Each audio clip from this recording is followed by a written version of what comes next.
नमस्कार and welcome back. China ने पाकिस्तान के साथ मिलकर भारत के खिलाफ एक बहुत गंदा गेम उन्होंने खेलना शुरू कर दिया। और जो गेम खेली जा रही है चाइना की तरफ से वो 2-3 हज़ार पुरानी इनकी एक गेम है जिसको भारत के साथ खेला जा रहा है। अब मैं बताऊंगा आपको क्या हो रहा है और हमारे 39 बिलियन डॉलर्स हमारे बर्बाद करके रख दिए। आपको याद होगा हमने एक डील किया था फ्रांस के साथ जहां पर हमने बोला कि हम 114 फाइटर जेट्स खरीदने वाले हैं। उसके लिए हमने 39 बिलियन डॉलर की प्रोक्योरमेंट की एक हिस्टोरिकल एक डील साइन किया था। मीडिया ने सेलिब्रेट किया लेकिन उन्होंने इग्नोर किया एक टेरिफाइंग रियलिटी को कि जब तक ये फाइटर जेट्स भारत में पहुंचेंगे वो आउटडेटेड होंगे क्योंकि ये पहुंचेंगे 2031 से पहले ये आ नहीं सकते। और ये ट्रूथ है, इसलिए चाइना ने एक गंदी गेम खेली। अब बताता हूँ हुआ क्या और कहाँ पे हमने मात खाई है। दोस्तों आपको याद है कि जून 2 को न्यू दिल्ली ने न्यू दिल्ली में जो गवर्नमेंट है उन्होंने फ्रांस को एक लेटर लिखा। हमें 114 राफेल जेट्स चाहिए लेकिन उसमें से 94 जो जेट्स हैं वो भारत में बनने चाहिए। हेडलाइंस ने स्क्रीम किया विक्ट्री को। पॉलिटिशियन ने बोला ये डिप्लोमेटिक मास्टर स्ट्रोक है। मैंने उसको उस वक्त भी वीडियो नहीं बनाया था क्योंकि मुझे मालूम था कि कुछ चाइना पका रहा है बैकग्राउंड के अंदर। अब मेरे पास सारी डिटेल्स आ गई हैं जो मैं आपके सामने रखने वाला हूं। जो डिफेंस के स्टॉक्स हैं भारत में उन्होंने राइज करना शुरू कर दिया। यहां तक कि जो डिसॉल्ट है उनके शेयर्स भी यूरोप की मार्केट में राइज कर गए। सब ने बोला कि यार इस पे भारत, फ्रांस, डिसॉल्ट ये सारे अमीर बनने वाले हैं। लेकिन अगर आप वेस्टर्न बॉर्डर यानी कि पाकिस्तान की तरफ देखेंगे तो हुआ क्या। जब हमने ये डील साइन किया फ्रांस के साथ, पाकिस्तान ने भी एक क्वाइटली एक डील को साइन कर लिया। क्या किया, वो 40 J-35 स्टेल्थ फाइटर जेट्स वो चाइना से खरीद रहे हैं। पाकिस्तान 5th जनरेशन का स्टेल्थ प्लेन खरीद रहा है। हमारे पास है 4.5 जनरेशन की टेक्नोलॉजी। ये एक मैसिव जियोपॉलिटिकल गैप है जो सामने दिखता है, लेकिन कोई भी इस मैथ्स के बारे में बात नहीं कर रहा। मैं ये वीडियो इसलिए बना रहा हूं क्योंकि इसके पीछे कुछ बहुत गहरी चालें हैं जो हमारी मीडिया को ना पता है ना ही कभी पता लगेंगी। आपको मालूम है चाइना के थिंक टैंक से मेरे पास कुछ चीज़ें आती हैं। अब बात करते हैं कहाँ से शुरू हुआ। 2019 में हमने बालाकोट किया। हमारे जो मिराज जेट्स हैं वो बॉर्डर को क्रॉस किया और वहाँ पे जाकर पूरा सब कुछ तबाह करने के बाद वो वापस आ गए। पाकिस्तान पैनिक किया क्योंकि उनको पता ही नहीं लगा और उनको एक चीज़ समझ आ गई कि उनकी जो टेक्नोलॉजी है वो भारत की टेक्नोलॉजी से इन्फीरियर है, कम है। इसलिए भारत वहाँ पे गया, अपना एज था और जाके धुआं करके आ गया। इस्लामाबाद ने उस वक्त एक कसम खाई कि इस बार तो बालाकोट में अब ये काम करके आ गए, अगली बार अब ये करने नहीं देंगे। वो उसी वक्त भाग के गए 2019 में बीजिंग में और वहां पर J-35 की डील वहां पर साइन कर आ गए। ये अल्टीमेट रिवेंज था पाकिस्तान का। और चाइना ने क्या किया, चाइना ने बोला पाकिस्तान को कि आपको J-35 चाहिए, आपकी औकात तो अंडरवियर खरीदने की नहीं है, आप प्लेन खरीद नहीं सकते, मैं आपको 50% डिस्काउंट के ऊपर ये प्लेन देता हूं। दोस्तों ये फंडामेंटली ऑल्टर करता है जो सब कॉन्टिनेंट के अंदर जो एयर पावर का उसका बैलेंस है उसको चेंज करके रख दिया पाकिस्तान ने और चाइना ने मिलकर। अब थोड़ा सा आप कैलेंडर की तरफ देखिए, आपको समझ आएगा कि ये वीडियो में मैं आपको क्या बताने की कोशिश कर रहा हूँ। पाकिस्तान एक्सपेक्ट कर रहा है कि उसका जो पहला J-35 है वो 2026 के एंड में या 2027 में उसके पास पहुंच जाएगा। अब उसका कंपैरिजन कीजिए हमारे 39 बिलियन डॉलर की डील के ऊपर। डिसॉल्ट की जो फैक्ट्री है फ्रांस के अंदर वो भरी पड़ी है ऑर्डर्स के साथ। जब हमने 36 राफेल लिए उसके पास इजिप्ट, यूएई, इंडोनेशिया सब ने राफेल को ऑर्डर दे दिया। लिटरली वो बिल्ड इतनी तेजी से नहीं कर सकते जितने उनके पास ऑर्डर्स हैं। अब भारत क्या बोल रहा है, भारत ने बोला कि आपके पास जेट्स बनाने की औकात नहीं है या आपके पास कैपेसिटी नहीं है। आप एक काम कीजिए, आपको अगर टेक्नोलॉजी भारत को ट्रांसफर नहीं करनी, आप हमें असेंबली लाइन भारत में लगाने दीजिए, पर पार्ट्स भेजते रहना, बस पेचकस तो हमें लगाना आता है। दोस्तों भारत ने बोला है कि अगर ये लाइन आप हमें ट्रांसफर नहीं कर सकते, एटलीस्ट असेंबली लाइन वो जल्दी बन सकती है। लेकिन जो सप्लाई चेन है उसके साथ फ्रांस ने बोला कि सप्लाई चेन आपके साथ इंटर कनेक्ट करना पड़ेगा, उसको रिलोकेट करना पड़ेगा, उसके लिए कम से कम 10 साल चाहिए। यानी कि अगर भारत में राफेल बनना भी शुरू होगा तो वो 2031 से पहले भारत में नहीं बन सकता, जबकि पाकिस्तान के पास वो 2026 में वो आने वाला है या 2027 में। हमारा गैप 5 साल का वो बन जाएगा जो कि बहुत बड़ा एक वनरेबिलिटी गैप है। इसलिए चाइना ने इस काम को किया है। जो J-35 चाइना खुद यूज कर रहा है, उसी को उठाकर उन्होंने पाकिस्तान को दे दिया। ये टैक्टिकल नाइटमेयर है भारत के लिए। दोस्तों, लोग भारत में बोलते हैं कि राफेल एक बीस्ट है। ये इसमें कोई शक नहीं है कि राफेल एक बहुत बड़ा, वो बढ़िया एक प्लेन है। उसके पास स्पेक्ट्रा इलेक्ट्रॉनिक का वॉरफेयर का सूट है। उसके पास वो अपने रडार सिस्टम्स, जो एनिमी के रडार सिस्टम्स हैं, उसको ब्लाइंड कर सकता है। लेकिन आपको ये भी मानना पड़ेगा कि वो 4th जनरेशन या 4.5 जनरेशन का वो पुराना एक फ्लीट है, जबकि पाकिस्तान के पास वो स्टेल्थ फाइटर जेट्स वो ले रहे हैं। पूरी की पूरी मैथ्स को चेंज करके रख दिया। स्टेल्थ का मतलब है कि वो भारत में आएगा, वो यहाँ पर कोई पकड़ भी सकता नहीं उसको, वो काम करके चला जाएगा। और पाकिस्तान ने काम और किया कि जो J-35 है, जब वो उड़ेगा वो सबसे पहले राफेल को देख लेगा, जबकि राफेल J-35 को देख नहीं सकता क्योंकि उसके पास स्टेल्थ फैसिलिटी है। यानी कि इनविजिबली वो आएगा, राफेल को देखेगा, शूट करेगा। इससे पहले कि राफेल शूट करे, गेम ओवर हो चुकी होगी। लेकिन अब ये जो राफेल है, अब भारत की मीडिया है वो क्या बोल रही है, टेक्नोलॉजी ट्रांसफ़र हो रहा है। भारत को प्रॉमिस किया है फ्रांस ने कि वो पार्शियल सोर्सिंग ऑफ कोड्स करेगा। अब पार्शियल सोर्सिंग ऑफ कोड्स का मतलब क्या है? मैंने एयर डिफेंस के लोगों से बात करी, वो बोलते हैं कि इसका मतलब है कि आपको पूरा इंटीग्रेट अपने वेपन्स को करने की परमिशन नहीं है। आपके पास प्लेन तो आएगा, थोड़े से कोड दिए जाएंगे, लेकिन जब आपका जो मिसाइल्स है उसका कोड डिफरेंट है, राफेल का डिफरेंट है। इन दोनों को अगर इंटीग्रेट करने की कोशिश करेंगे वो नहीं होंगे, क्योंकि आपके पास सारे के सारे वो कोड नहीं है। इसलिए आपको पेरिस के पास बार बार जाना पड़ेगा सॉफ्टवेयर को अपडेट करने के लिए। अपने मिसाइल सिस्टम्स आप कौन से लगा रहे हैं, कौन से नहीं लगा रहे, वो सारी इंफॉर्मेशन उनको देनी पड़ेगी। आपकी जो ब्रह्मोस मिसाइल आप लगाना चाहते हैं वो लगती कैसे है, बनती कैसे है, उसका फॉर्मूला क्या है, वो सारी चीज़ें आपको देना पड़ेगा। ये ट्रू इंडिपेंडेंस नहीं है, यानी कि एक पिंजरे में हमें बंद करने की कोशिश की जा रही है, जबकि हम 36 या 29 हम बिलियन डॉलर खर्चने के लिए तैयार हैं। पेरिस बहुत बड़ा जियोपॉलिटिकल गेम हमारे साथ खेल रहा है। अभी रशिया का भी बताऊंगा, उन्होंने भी गेम खेला है, वो बाद में। मैक्रोन चाहते हैं कि वो अमेरिका से दूर होकर अमेरिका की मार्केट के अंदर वो एक तरह से एंटर करें। इसलिए भारत बहुत बड़ा एक गोल्डन गूज है फ्रांस के लिए, और फिर इसलिए वो फंड भी कर रहे हैं। हम क्या कर रहे हैं, हम डिफेंस इंडस्ट्री ऑफ फ्रांस उसको हम फंड भी कर रहे हैं, क्योंकि जितने बिलियन डॉलर हमने फ्रांस को दिए हैं, यानी कि फ्रांस के पास अब रिसर्च के पैसे आ गए। अब वो उनका जो नेक्स्ट जनरेशन फाइटर जेट का प्रोग्राम है उसे हम फंड कर रहे हैं।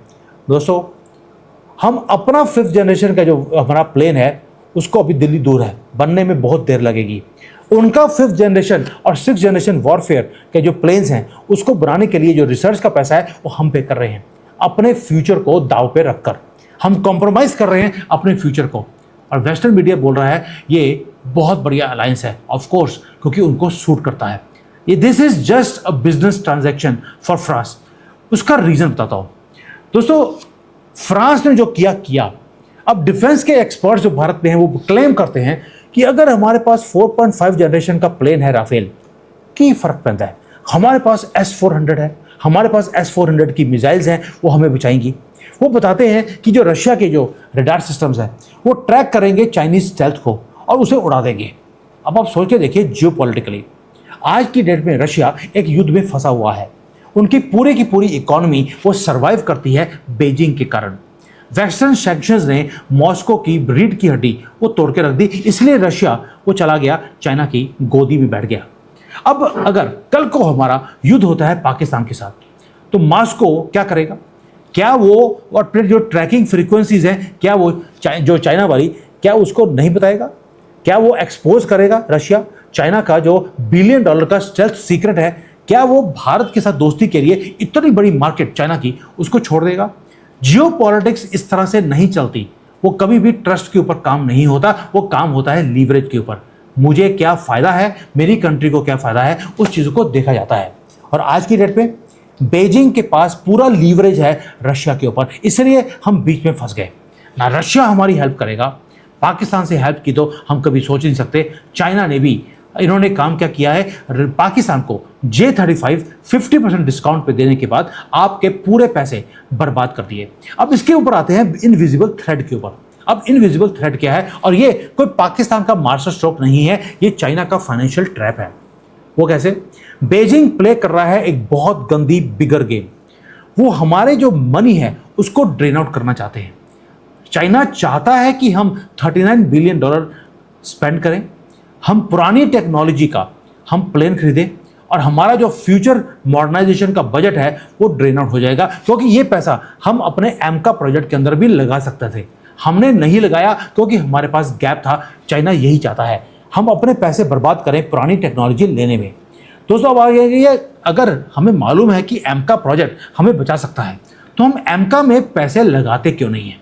उसका रीज़न है, पहली बात तो है कि इतने पैसे कितने लगाएंगे। ऑलरेडी पिछले 30-40 साल से हम कभी तेजस पे पैसे लगाते हैं, कभी एमका में लगाते हैं, और जो हमारे बाबू लोग हैं वो तेज़ी से काम नहीं करते। अब जो टाइमलाइन है वो शिफ्ट होती जा रही है। हमारे बाबू लोगों ने बोला था कि हमारा पहला एमका का प्रोजेक्ट वो 2025 में पूरा हो जाएगा, 25 को गए साल हो गया। अब वो बोल रहे हैं 2028 में पहला प्रोटोटाइप वो निकल जाएगा और प्रोडक्शन शुरू होगी 2035 में। पाकिस्तान ने अपने ऑपरेशनल स्टेल्थ पायलट जो प्लेन्स हैं उसको आज खरीद लिया और आप बोल रहे हैं 2035 में आप प्लेन लेकर आएंगे। तो 9 साल का गैप आपके और पाकिस्तान के बीच में पड़ने वाला है। चाइना को पता है, वो परफेक्टली वो खेल रहा है आपके साथ, वो फोर्स कर रहा है हमें कि हम बिलियंस ऑफ डॉलर्स आज स्पेंड करें, और वो हम टेक्नोलॉजी बाय कर रहे हैं पुरानी येस्टरडे वाली, और वो फ्यूचर की टेक्नोलॉजी वो पाकिस्तान को दे रहा है। दोस्तों, चाइना ने हमें ब्लीड करना शुरू कर दिया विदाउट फायरिंग अ बुलेट, और ये एक टेक्स्ट बुक है चाइना की जिसको बोलते हैं सन त्सू। ये उसको फॉलो कर रहे हैं जहाँ पर उन्होंने बोला है आर्ट ऑफ वॉर। उसके अंदर क्या होता है, आप अपने एनिमी, अपने दुश्मन के सारे पैसे अनाप शनाप चीज़ों में आप उसको पुराने जो हथियार होते हैं उसमें स्पेंड करने दीजिए, और उसके बाद जो सप्लाई चेन्स हैं यूरोप के उसको ब्लॉक कर दीजिए। और चाइना का जो यूरोप के अंदर जो दबदबा है वो कितना है ये आपको बताने की मुझे ज़रूरत नहीं है। सो उसके बाद जब आपने प्लेन खरीदवा दिए अपने दुश्मन कंट्री को, उसके बाद उसके पार्ट्स चाहिए, पार्ट्स आएंगे नहीं। लेकिन जो मास्टर स्ट्रोक वो है कि जो भारत का सबसे बड़ा दुश्मन है पाकिस्तान, उसको आप कटिंग एज टेक्नोलॉजी दे दीजिए। ये इनकी किताब है द आर्ट ऑफ वॉर के अंदर ये लिखा गया है थाउजेंड्स ऑफ ईयर्स बैक। अब J-35 एक सिंपल प्लेन नहीं है, वो नेटवर्क्ड है, डाटा नोड्स उसके सारे के सारे क्लियर है। अब होता क्या है, जो J-35 उड़ेगा उसका कनेक्शन किसी सिस्टम के साथ नहीं है, वो चाइनीज सैटेलाइट के साथ वो कनेक्ट करता है। अब होगा क्या, प्लेन उड़ता है पाकिस्तान में, उसका कनेक्शन है चाइना की सैटेलाइट के साथ, और उस सैटेलाइट का कनेक्शन है रडार सिस्टम के साथ। पाकिस्तान ने ना तो सैटेलाइट लिया, ना उन्होंने कुछ किया, उन्होंने सिर्फ एक प्लेन लेकर जो चाइना का जितना भी नेटवर्क है इनकी आर्मी का, एयरफोर्स का, उसको इंटीग्रेट कर दिया पाकिस्तान के साथ। वो कसम जो उन्होंने 2019 में खाई थी कि अगली बार भारत का प्लेन भारत में एंटर नहीं करने देंगे, वही काम उन्होंने पूरा कर लिया। यानी कि पाकिस्तान प्रॉक्सी एयर विंग बन गया है चाइना का, और ये भारत के लिए रियल थ्रेट है। दोस्तों, अब आप में से कई लोग बोलेंगे ओ जी भारत की गालियां निकाल रहे हैं। मैं नहीं निकाल रहा हूँ, मैं सिर्फ फैक्ट्स रख रहा हूँ सामने कि क्या हो रहा है और दिल्ली में क्या हो रहा है। जैसे ही कोई सच्चाई की चीज़ आती है अब गालियाँ निकालनी शुरू करते हैं। पॉलिटिशियंस हमारे वो सिर्फ पॉइंट्स को स्कोर कर रहे हैं। ऑपोजिशन कंप्लेन कर रही है कि राफेल की प्राइस बड़ी हाई है, हम आएंगे तो हम फाइलें खोलेंगे। जो रूलिंग पार्टी है वो क्या कर रही है कि जी टेक्नोलॉजी की ट्रांसफ़र राफेल की हमारे पास आ रही है। दोनों साइड्स कंप्लीटली झूठ बोल रहे हैं और वो मेन पॉइंट को मिस कर रहे हैं। वो आर्गू कर रहे हैं स्प्रेडशीट का, जबकि एयर स्पेस पूरी की पूरी कॉम्प्रोमाइज़ हो चुकी है। भारत की मीडिया बार बार जो राफेल के आपको प्लेन उड़ रहे हैं, पीछे धम धम धम करके म्यूजिक आता है, वो आपको वीडियोस बार बार वही वाली जो फ्रांस की गवर्नमेंट ने आपको दी, आप उसी प्रेस रिलीजेस को आप रिलीज करते जा रहे हैं। लेकिन ये जो डॉग फाइट्स हैं प्राइम टाइम के ऊपर दिखाई जाती हैं, वो क्या है, उनके पास J-35, आपके पास 4.5 जनरेशन का वॉर प्लेन। जियो पॉलिटिक्स दोस्तों वीडियो गेम्स के ऊपर नहीं खेली जाती, वो ब्रूटल अनफॉरगिविंग मैच होता है जो मैंने आपके सामने रख दिया। अब जो ये 2 फ्रंट का वॉर का कैलकुलस है वो पूरा चेंज हो गया। अब नंबर्स की वरी करने की ज़रूरत नहीं है कि भाई हमारे पास 50 राफेल हैं और उनके पास 10 वो F-16s हैं। नंबर्स की बात नहीं है, अब टेक्नोलॉजी की बात है। हमें वरी नंबर्स पे नहीं, टेक्नोलॉजी पे करना चाहिए। चाइना ने फ्लड कर दिया पाकिस्तान के अंदर एडवांस्ड ड्रोन्स की फैक्ट्री लग रही है, उसके बाद लिंक कर दिया ड्रोन्स को J-35 के साथ, और J-35 को लिंक किया है अवैक्स के साथ। यानी कि पूरा का पूरा भारत को घेरने का और हमें डिस्ट्रॉय करने का प्लान बना लिया। और हमारा जो राफेल है सीवियरली आउटमैच्ड है आज की डेट में। जो बालाकोट का डेंटर्स था, जो हमने बालाकोट में किया था, वो खत्म हो गया, वो ऑफिशियली खत्म हो चुका है, क्योंकि अब जो अगली लड़ाई है वो है पाकिस्तान ने अपनी एयर स्पेस को एनहांस कर दिया है। और चाइना ने एक ही काम किया, हमें 114 राफेल्स खरीदने के लिए मजबूर किया गया है, और हम पार्टी जो शुरू होने वाली है वॉर की, उसमें लेट पहुंचे हैं। न्यू दिल्ली में अब एक ही काम रह गया। जो गवर्नमेंट है भारत की, उनको मालूम है कि क्या हो रहा है। उन्होंने क्या किया, अभी उन्होंने एमका की जो प्रोजेक्ट है उसको तेज करने की एक प्रोग्राम बना लिया। उन्होंने बहुत पता लग गया कि जो हमारे बाबू लोग हैं ये स्लो काम करेंगे, 2035 की टाइमलाइन है। हमने प्राइवेट इंडस्ट्री को बोल दिया, आप एमका को डेवलप कीजिए, आपको जो सपोर्ट चाहिए गवर्नमेंट से वो आपको दी जाएगी। यानी कि अब एमका को अगले 1 या 2 सालों में क्रिएट किया जाएगा। हमारा और पाकिस्तान का गैप 1 या 2 सालों का वो रह जाएगा।